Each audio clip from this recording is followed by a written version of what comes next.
9 రోజులు సతీపతి సాంగత్యం చేయొద్దు. ఒకవేళ బ్యాచిలర్స్ అయితే దాన్ని కోల్పోవద్దు. మీ పతి పోగొట్టుకోకుండా జాగ్రత్త పడండి. Every bachelor is also in that.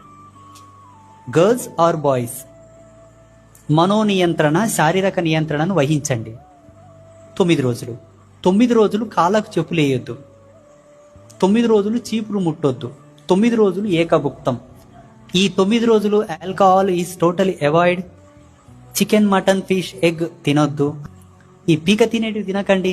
రక్తం చిందించి కడుపు నింపుకునే పనులు చేయకండి. ఊపిరి తీసి ఊపిరి నిలబెట్టుకునే పని చేయకండి. ఇంకొంచెం సాంప్రదాయకంగా మీరు చూస్తే ఈ 9 రోజులు తలకు షాంపులు పెట్టడం, తలకు నూనెలు పెట్టుకోవడం, శరీరానికి సబ్బులు పెట్టుకోవడం ఇటువంటివి కాకుండా, అంటే కెమికలైజ్డ్కి దూరంగా ఉండి వితౌట్ కెమికలైజ్డ్ పర్యావరణ సూత్రానికి దగ్గరగా ఉండేటటువంటి సున్నిపిండి లేకపోతే